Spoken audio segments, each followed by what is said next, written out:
Ah, returning viewers and Bond fans. I've been expecting you.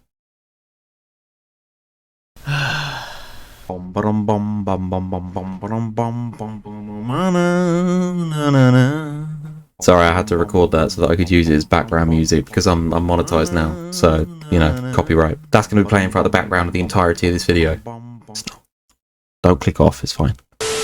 Now, most of the time you hear 007 these days, it's those football Twitter memes about shite players like Anthony from Man United. But if it's not that, then it's the never-ending rumours about who is going to be the next 007. You've seen it, right? You agree? What are you looking at?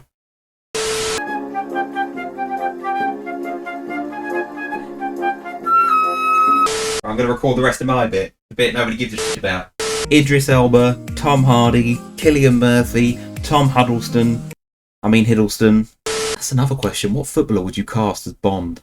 The villain's easy. I always thought Antonio Conte always looked like a real-life Bond villain. Anyway, Aaron Taylor-Johnson is set to be the next James Bond, according to reports. Famous for roles in films such as Kick-Ass and Avengers Age of Ultron, the 33-year-old actor is apparently yet to officially accept the iconic part, but a source told The Sun, Bond is Aaron's job should he wish to accept it. Your mission if you choose to accept it. The formal offer is on the table and they are waiting to hear back. Sign the contract, big boy. Sign the contract. As far as Eon is concerned, the production company for the Bond films, Aaron is going to sign his contract in the coming days and they can start preparing for the big announcement. Taylor-Johnson is an incredibly talented actor, the source is also quoted as saying, they called him the perfect person to play Bond and will pick up well from where Daniel Craig left off. So it's the Sun newspaper that are strongly saying they've been told from insiders that Aaron Taylor-Johnson as Bond is set to be official. Now, always take the Sun with a bucket of salt, but a stop clock is right twice a day. The BBC, however, are saying Dr. No.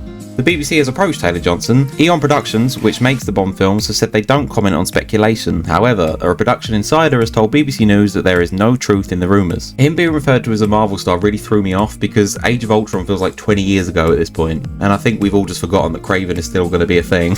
I've got a video on the internet reacting to that trailer, by the way, so make sure you check that out too. And the whole Internet React series, to be honest, they're always a great time. You know you can always rely on the internet to cook when it comes to its reaction to things. In terms of some of the other actors that are rumoured, some of them I think would make a lot better villains than Bond, like Idris Elba and Cillian Murphy. Particularly Cillian Murphy, I feel like he even just naturally looks like a Bond villain too. You know what? Michael Keaton came back as Batman, screw it, let's bring back Pierce Brosnan. Bring back Brosnan. But in terms of Aaron Taylor-Johnson, I personally really like this casting if it turns out to be true. I think he's at a really good age for this, to play it for a long time. He's actually younger than I thought he was. He's still only 33, but he's one of those actors that's been around for so long and been acting since he was like 6, so it makes you think that he's older. He's also no stranger to action movies. I really enjoyed him in Bullet Train. He was a massive standout in that movie. Now look, there's no dancing around the fact that the casting of Bond is always going to get a strong reaction from people and the pressure to get it right. No, stop getting Bond wrong! I'm a huge James Bond fan, films and books. Couldn't believe that the next James Bond, after Pierce Brosnan and after him Daniel Craig, could even be a woman, some said, or a black man, or even a black woman. In fact, in the last film, there was a black woman briefly taking over as 007. I agree Bond should always be male. However, if you wanted to do a female Bond, Jane Bond as people say, just make that a new franchise with a new female-led spy. I don't know why we can't have both. We live in a day and age of spin-offs and franchises constantly being expanded anyway. People are going to call me woke for saying this. I like to think I'm just balanced and rational. I see no reason why Bond couldn't be black. Like literally, what difference does it make? If a black actor was cast as Bond, people would scream it's just diversity higher and Hollywood's gone woke. But if the best actor just happens to be black, then they're black. Same as any other ethnicity, as long as the character remains British. I'm not suggesting we go and cast Kevin Hart as Bond. The name is Hart. Kevin Hart. Stop! I said stop. Oh, whoopsie. Nice throw, bitch.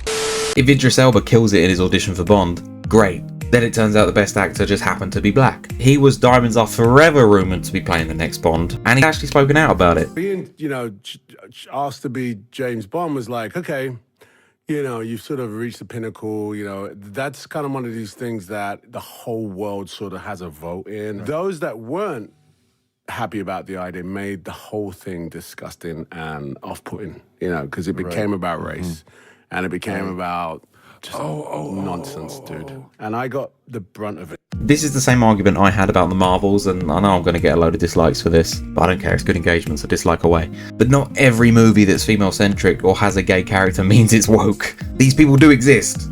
There's no denying there's a woke agenda in a lot of films and shows, and sometimes things have been clearly shoehorned into stuff. And more often than not, things are done for those woke agenda reasons. But that doesn't mean that's always the reason for things. I think the only criteria for Bond is being a British dude. So many people are going to be mad at this bit, but hell, the actor doesn't even need to be British himself. He just has to nail the accent. Just look no further than Jacob Elordi.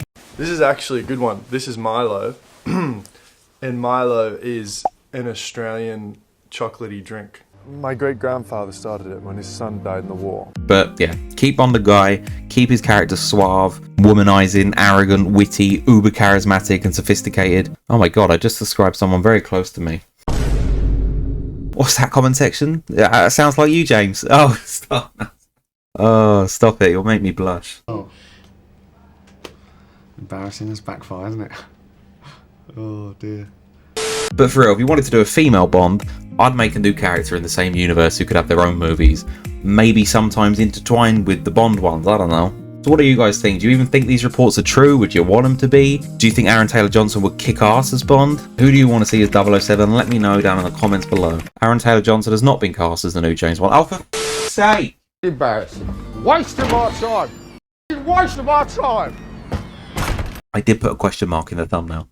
Oh yeah, I saw this headline, which I know is completely serious when it's the most ridiculous headline ever. Is this self-declared feminist who grows his own kale set to be the new James Bond?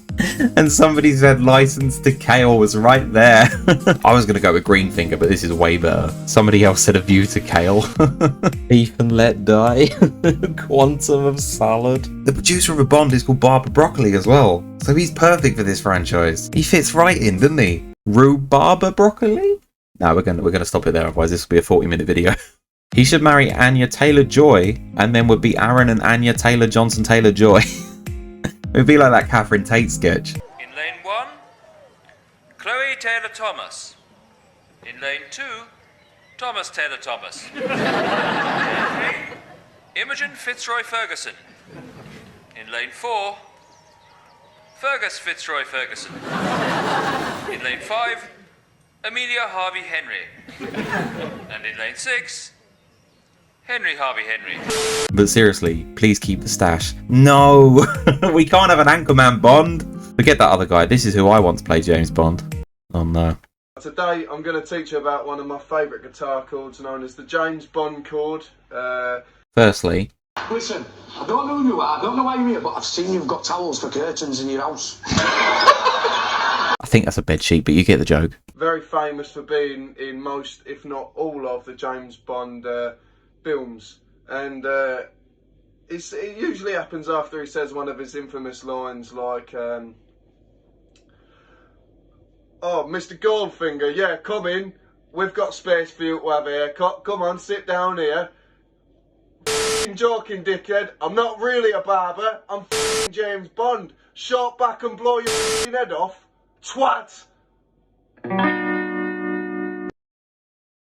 Yeah, don't want Aaron Taylor-Johnson anymore. I want him. Why, it's the people of Britain. I just saw this on the Shish, I turned into Sean Connery then.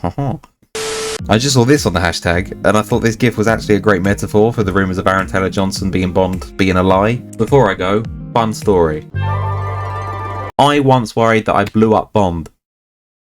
Or the Bond studio even. True story. So I used to work next to the Bond studio here at Pinewood Studios in the UK. I was in the TV studios. Terrible place to work and toxic as f***. I was the runner, so making tea and coffee for pricks like Rob Brydon who had moaned that his cappuccino wasn't at the exact right temperature was the majority of the job. And our small TV studio was right next to the Bond studio. I once forgot at the end of the day to turn off one of those hot water dispenser urn things. I'll Google it, hang on. This thing. Because when you're running around for 12 hours a day and treated like shite, your tired brain is going to forget some things. And the thing was completely empty with no water in it, so it means it was just going to burn dry overnight. So I texted somebody at the studio to let them know, hey, make sure before you go, I've left that hot water thing on, make sure you turn it off. Like, please, ASAP. The next day, we get a call to come in early because there's been an explosion. Yeah, you can imagine what I was thinking. This made BBC News too, and here's me thinking I'm going to be on it. So I get to work and there's all these meetings going on. People who aren't usually there yet have come in early. I can't talk to anyone to find out what's going on because people are either in a rush or they're in said meetings. So I can't be like, hey, what the f happened? I got told that somebody had been injured, but they're okay. But I'm thinking, oh my god, I'm going down for this. Luckily, I found out that my colleague did actually turn off the hot water thing before he left at the end of the shift, so I was in the clear. And the explosion apparently came from somebody putting too much explosive in a controlled explosion scene in the Bond studio next to us. And the reason everybody was in early is because this had blown up like half the side of the warehouse studio thing Bond's in, and the collateral had knocked out our generator. We had a big generator that would be like powering the TV studios. It was something to do with that. But yeah, that's my story. I thought I killed Bond with a kettle. But yeah, Pinewood TV shows when I worked there was majority full of... If I make it big on here and people want to hear it, I've got loads of stories about various celebrities I've worked with over my time in behind the scenes jobs in TV. Most of them about how much these people suck. So if you want to hear them, help your boy get big on this platform, hit that like button, hit that subscribe button, drop a comment, let me know what you think about Bond and all that good stuff. Take care of yourself, mates, don't let the bastards grind you down, and I'll see you in the next one. I don't believe in destiny, I just do what's best for me. Don't listen to my enemies, they're just full of jealousy. Yeah, this legacy, you gon' see what's left of me. You gon' see success in me, you ain't seen the rest of me. I just wanna be the best at what I know, better than the rest, just watch me grow. Put me to the test and watch me go. This is my quest, I'ma make it known. They call me obsessive, oh I know, call me selective with my notes.